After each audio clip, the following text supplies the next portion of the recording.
Hello दोस्तों everyone, मेरा नाम सुरेश है। मैं एवी मोटर से हूँ, डेमो ट्रेनर। मैं 6028 टीएम के बारे में, मैं प्रॉपर ड्राइवर ट्रेनिंग के बारे में एक एक चीज़ बताने वाला हूँ और क्या क्या परफॉर्मेंस दिया है उसके बारे में एक एक चीज़ लॉन्च करने वाले हैं, बताने वाले हैं। इसके अंदर क्या ऐसा फ्यूचर है। हमारे पास DLR लाइट है और इसके बाद वाइपर है। मैं चलते हैं फटाफट केबिन में क्या क्या फ्यूचर है वो हम बताने वाले हैं।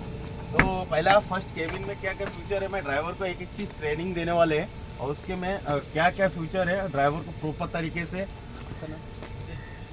बीजे भाई है हमारा, सुमित इंटरप्राइजेस करके है, तो उनको हम प्रॉपर टीएम के बारे में एक एक चीज़ गाइड्स करेंगे कि कैसे आपको ऑपरेट करना है। ठीक है, तो फटाफट केबिन में चलते हैं और हम बताते हैं, क्योंकि ये YouTube चैनल है हमारा, उस पर सब्सक्राइब कर लेना। कभी भी आपको कोई दिक्कत होएगा तो बेहिचक उसमें जाने का और वीडियो देखने का। उसमें आपको प्रॉपर एक एक चीज़ आपको नॉलेज मिलेगा। जो जो हम फ्यूचर्स के बारे में बताते हैं ना, वो हम अपलोड करते जाते हैं। ठीक है, तो पहला फर्स्ट हम एम बूस्टर के बारे में जानेंगे। ठीक है, एम बूस्टर क्या है और एम बूस्टर क्या करता है। देखिए हमारा एम बूस्टर का ये फ्यूचर है यहाँ पर, पावर ईगो और इको प्लस। ठीक है, ये करता क्या है, किस तरह से मॉनिटर करना है, तो इसको बताने के लिए मैं आपको एक एक चीज बताऊंगा, समझाऊंगा। ये खाली गाड़ी में अभी देखो इको प्लस लगा हुआ है। जब भी आप खाली कर लेते हो, एमटी में आते हो, तो आप इको प्लस में चलिए। ठीक है, आपकी गाड़ियां अगर मान लो लोड है तो पावर में चलिए। अगर कहीं साइड पे जा रहे हो और हाफ माल खाली हुआ, दूसरे साइड पे खाली करने का है, तो इको प्लस में, इको में जाइए।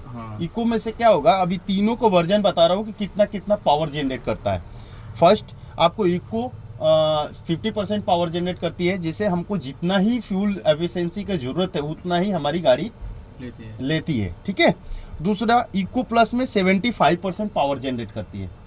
तो आप अगर हाफ लोड भी रहेगा ना, तो आप इसमें ऑपरेट कर सकते हो। ठीक है, तीसरा ये फुल लोड के लिए पावर यानी 100% पावर जनरेट करेगी, यानी फुल लोड भी रहेगा, 7 पूरा भी लोड रहेगा, तो आप गाड़ी इसको यूज कर सकते हो। क्रूज कंट्रोल है। हमको जैसे आपको मान लीजिए लॉन्ग टूर पे चल रहे हो, यानी 100-150 किलोमीटर के डिस्टेंस है और ये क्रूज कंट्रोल है, यहाँ पर दिख रहा है आपको। और ये बटन को ऑपरेट करने के लिए कैसे चलाना है, पहले आपको गाड़ी 40 किलोमीटर रन होना चाहिए गाड़ी को कंटिन्यू, तभी आपको ये क्रूज कंट्रोल काम करता है। फर्स्ट, दूसरा आपको अगर 50 की स्पीड में आप चल रहे हो, टॉप गियर डाल दिए हो, तो आपको स्लेटर पे पाँव रखा है, तो आपको स्लेटर पर से पाँव नहीं हटाना है। जैसे आप ये स्लेटर पर से पाँव हटाने से पहले इसको बटन को पुश करते ही फिर पाँव हटाना है। फिर ऑटोमेटिक यहाँ पर क्लस्टर में, इस क्लस्टर में आपको यहाँ पर CCC करके आएगा। ठीक है, यानी क्रूज कंट्रोल हमारा एक्टिवेट हो गया, यानी चलने लगा। ये ऑटोमेटिक चलता रहेगा, कैसा भी फ्लाईओवर आते रहे, कैसा भी आते रहे, चलती रहे बिना एक्सीलेटर। अभी मान लो कभी ट्रैफिक आ गया, तो करोगे क्या भाई, अचानक आपको मन में शंका रहेगा, ये फ्यूचर लग तो गया है बट हटेगा कैसे। तो ये बटन को भी आप पुश कर सकते हो, या तो ब्रेक पर पावर रखोगे तो ऑटोमेटिक छोड़ देगा। यस, समझ गए ना, तो ये क्रूज कंट्रोल है। इसके अंदर एक चीज और फ्यूचर दिया है, जैसे आप 50 के स्पीड में चल रहे हो, आपको स्पीड बढ़ाने का है। ठीक है, तो जितना बार करोगे ये उतना पर किलोमीटर के हिसाब से स्पीड बढ़ता जाएगा। उतना ही अगर बैक साइड में आएंगे तो उतना ही कम होते आएगा। समझ में आए? ओके, अब जाएंगे हम रीजनरेशन के बारे में। रीजनरेशन का ये बटन है, और ये रीजनरेशन बटन के लिए यहाँ पर 3 टाइप का सिंबल जलना चालू होएगा। पहला, फर्स्ट, अगर ग्रीन जल रहा है तो हमारी गाड़ी गुड कंडीशन में है। अगर ये येलो में कन्वर्ट हो रहा है तो हमारा जो यूरिया नोक्स है वो येलो में, अगर तो 80% चॉकअप हो गया है, हमको रीजनरेशन कंपलसरी करना है। अगर रेड में कन्वर्ट होके आ रहा है यहाँ पर क्लस्टर में, तो सोचिए कि 99% चॉकअप हो चुका है, यानी हमको इमीडिएटली करना ही करना है। ठीक है, तो ये अगर येलो में जा रहा है तो येलो में आपको कंपलसरी कहीं भी पार्क करना है। कहाँ पर पार्क करना है, जहाँ पर नीचे घास वगैरह ना हो रोड पे, प्लेन पे, और गाड़ी आजू बाजू ना हो।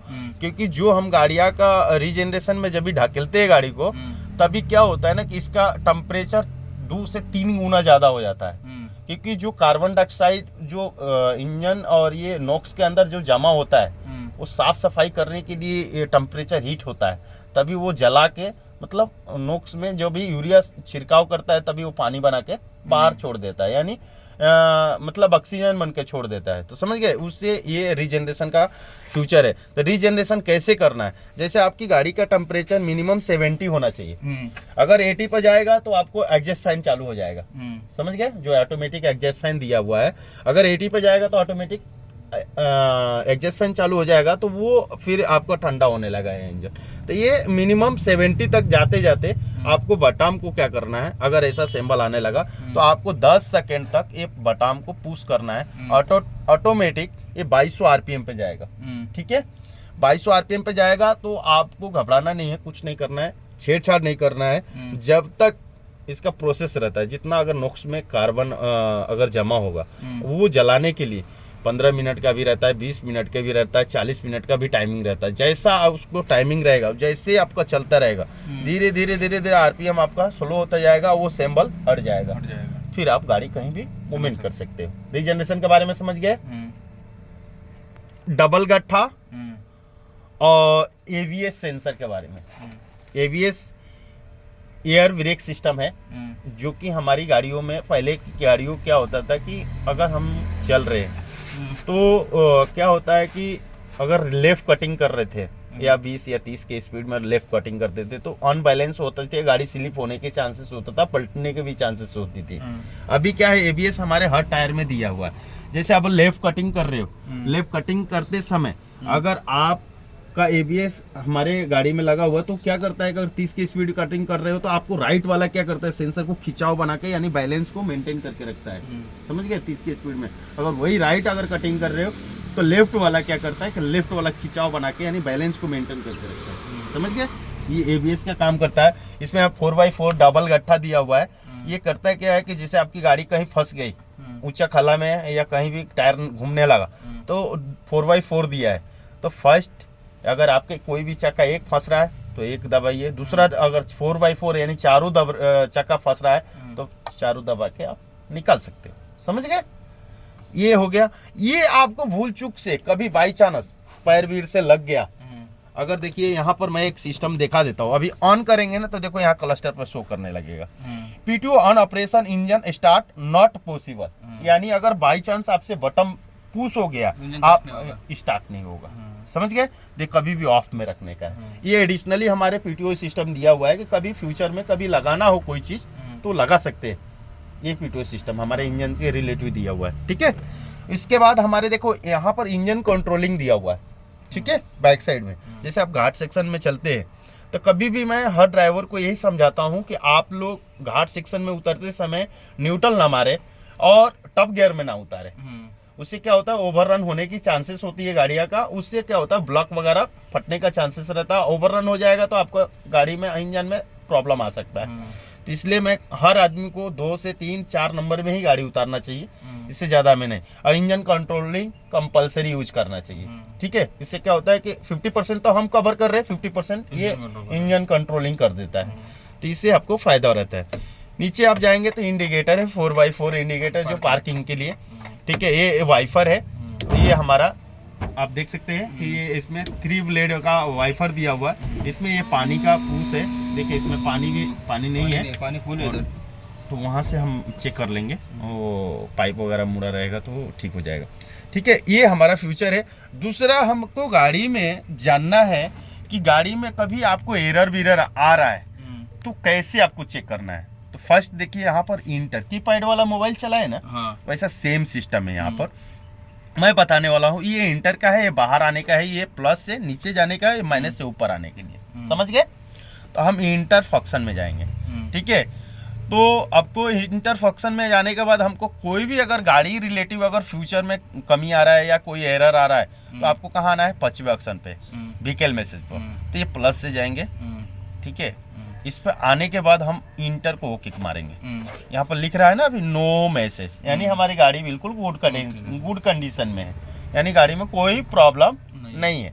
अगर बाई चांस आपको कोई प्रॉब्लम आ रहा है तो यहीं पर आपको आके चेक करना है, समझ गए, समझ में। ओके, अब हम जाएंगे यहाँ से एक चीज आपको डिस्प्ले सेटिंग करने के बारे में जानकारी देंगे। अब डिस्प्ले आपको मान लो अभी देखो यहाँ पर AdBlue है और हावर्स मीटर है, बराबर। हम यहाँ पर एवरेज अगर सेटअप करना है, हावर्स मीटर हटा के, या अगर इम्पोर्टेड ये है और हमारा इम्पोर्टेड दूसरा एवरेज, और हम आप कैसे ड्राइविंग कर रहे हैं वो सारा हम अभी चेक करेंगे। अभी मान ले गाड़ी चला के लेके आए वर्कशॉप से, आप ही लेके आए ना, तो उसमें हम चेक करेंगे। अभी फ्यूचर हम क्लस्टर पे सेट कर रहे हैं। देखिए यहाँ पर हम आएंगे डिस्प्ले सेटिंग में। डिस्प्ले सेटिंग में आने के बाद डिस्प्ले सेटिंग में नहीं जाना है, फेवरेट सेटिंग में जाना है। फेवरेट सेटिंग में जाके ओके करना है, गेजेस पे जाना है। गेजेस पे ओके करने के बाद हमको क्या ये फ्यूचर को चेंज करना है, ये हटाना है हमको, ठीक है। तो इस पे इंटर मारेंगे और हाँ ये देखिए अभी यहाँ पर ये आपको आएगा सारा सिस्टम, जिसमें एक तो आपने कैसा गाड़ी बिहेव कर रहे हो, कैसा चला रहे हो, वो सारा स्यूट स्पॉट्स दिखाएगा। अच्छा चला रहे हो, बेकार चला रहे हो, यहाँ पर या आप ट्रिप का किलोमीटर शो करेगा, यहाँ पर एवरेज शो करेगा। मैं यहाँ पर सेट कर दिया। फिर बाइक आएंगे, देखो आपको वही चीज दिखेगा, यहाँ पर सेम दिख रहा है ना। अभी एवरेज इस 6 का दिखा रहा है, यहाँ पॉइंट में नहीं दिखा रहा है। तो हम यहाँ से कैसे करेंगे ये हम आपको बता रहा हूँ। इसके लिए हम ड्राइवर सेटिंग में जाएंगे, ठीक है। यूनिट सेटिंग में जाएंगे, यूनिट सेटिंग में किलोमीटर पे ओके करेंगे और किलोमीटर एल पे सेटिंग करेंगे, तब अपने को किलोमीटर एल में डिवाइड हो जाएगा। अभी 1.7.78 का एवरेज शो कर रहा है, यानी 21% ही आपने गाड़ी अच्छा चलाया है, समझ गए। 2395 किलोमीटर गाड़ी टोटल रन किया है ट्रिप का। अभी हम यहाँ पर 0 करना है, तो कैसे करना है अभी दिखा रहा हूँ मैं। अब इसके लिए हम इंटर बटन करेंगे और माइनस से जाएंगे सेट यानी रीसेट पे, ठीक है। रीसेट पे ओके मारेंगे। रीसेट पे ओके मारने के बाद ये ट्रिप डेटा पे जाएंगे, ट्रिप 1 को 0 करेंगे। जो दिखा रहा था ना एवरेज वगैरह, वो अभी 0 हो जाएगा। अभी ट्रिप 1 रीसेट हो गया। अभी इसको फिर से ओके मारेंगे, ट्रिप 2 पे जानेंगे, इस पे प्लस से, फिर ओके करेंगे। तो ये इसको 1 से 2 सेकेंड पुश करना पड़ता है। अभी ये हो गया, ठीक है। अभी हम फ्यूल डाटा पे जाएंगे, उसके बाद नीचे रीसेट फ्यूल डाटा, ठीक है। इसको हम प्लस से गए, फिर इसको हमने 2 सेकेंड तक पुश करके रखे।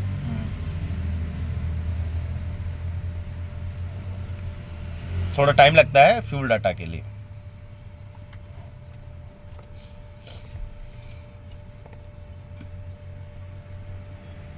हो गया फ्यूल डाटा रीसेट। अभी हम बाहर आएंगे, 0 हो गया। अभी आपको मेंटेन करना है आरपीएम। कभी भी आपको डाउन गियर मांग रही है तो डाउन गियर, आपको आरपीएम का सबसे ध्यान रखना है कि 12 से लेके 16 तक ही चलना है, यानी 16 तक ही चलना है। 16 से ऊपर जाओगे तो डीजल ज़्यादा लगेगा। आपको मेंटेन करना है 15 के अंदर। कोशिश करिए कि 15 पे 15, 16, 15 के अंदर में ही चले, तो आपको बेस्ट एवरेज भी मिलेगा और आपको गाड़ी भी गुड कंडीशन में रहेगी और आप भी सेफ रहेंगे। अब ये हम जान गए। अब हम जानेंगे पूरी लाइट्स के बारे में।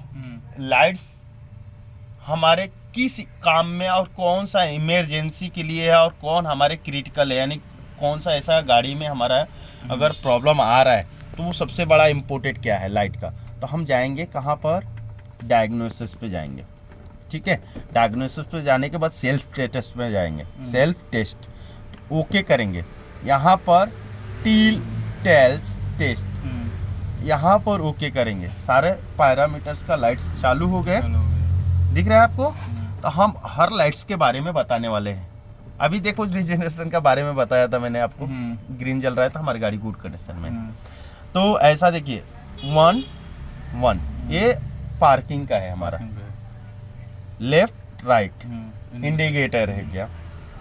उसके बाद हम ये 3 इम्पोर्टेंट पाएंगे, उसके चौथा इम्पोर्टेंट पाएंगे।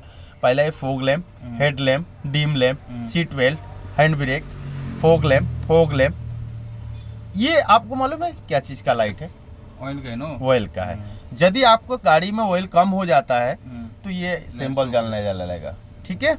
ये रिजनरेशन का है, केबिन का है, ये वायरिंग रिलेटिव है, एमाइल का है और ये केबिन लॉक का है, ठीक है।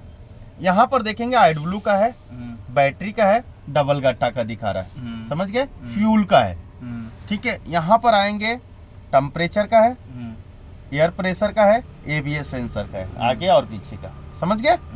सारे लाइट्स के बारे में जान गए। अब हम 3 ऐसा इम्पोर्टेंट है और ये चौथा, इसके बारे में हम बताने वाले हैं कि हमको ये अगर सैंपल आने लगा तो हमको क्या करना चाहिए।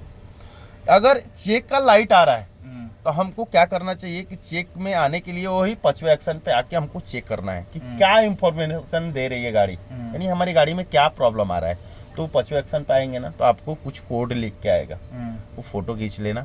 अगर वैसा आ रहा है कि मेंटेनेंस रिक्वायरमेंट वगैरह कुछ भी, तो ये वाला बटन पुश कर देंगे तो हट जाएगा। नहीं भी हट रहा है तो बैटरी के कटआउट है नीचे, मैं बताऊंगा, वो बैटरी कटआउट 2 से 3 मिनट ऑफ कर देंगे और जो भी वायरस आया रहेगा वो ऑटोमेटिक हट जाएगा। ठीक है। दूसरा बात, यहाँ पर हमने लाइट्स के बारे में, चेक के बारे में जान गए। दूसरा स्टॉप इंजन।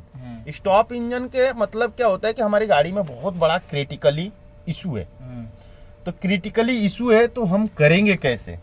ये गाड़ी में अगर कोई मेजर इशू आ रहा है तो बहुत बड़ा मेजर है, तभी हमको स्टॉप कर रही है। तो हमको क्या करना चाहिए, अगर नहीं भी ध्यान दे रहे हो तो हमारी गाड़ी क्या करती है कि अगर 40 की स्पीड में चल रहे हो तो 40 से 30 आएगी, 30 से 20 आएगी, 20 से 10 आएगा।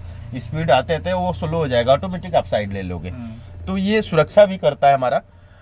तो ये गाड़ी स्टॉप आने का मतलब हमको कहाँ जाना पड़ेगा, सीधा वर्कशॉप। हम इसमें कुछ कर नहीं सकते। ठीक है। इंफॉर्मेशन में भी वही सेम सिस्टम है, अगर कुछ गाड़ी में प्रॉब्लम आया है तभी इंफॉर्मेशन का ये लाइट आ रहा है। समझ गए। जैसे आपको दिखाया P2 ऑन हो गया था तो गाड़ी का इंफॉर्मेशन शो करना चालू हो गया था, यानी ये गाड़ी नहीं चालू होगा।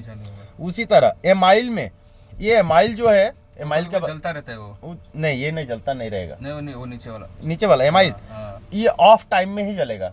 आप रन करोगे तभी नहीं आना चाहिए, रन गाड़ी में नहीं आना चाहिए। एमाइल का मतलब ये है कि आपकी गाड़ी रनिंग समय में अगर आ रहा है तो हमारी गाड़ी में कोई इंजन रिलेटिव या कोई इशू प्रॉब्लम शो कर रहा है, तो वहां से आने के लिए आपको कहाँ आना पड़ेगा, वो आपको 5वें एक्शन में ही आना पड़ेगा, व्हीकल मैसेज में ही।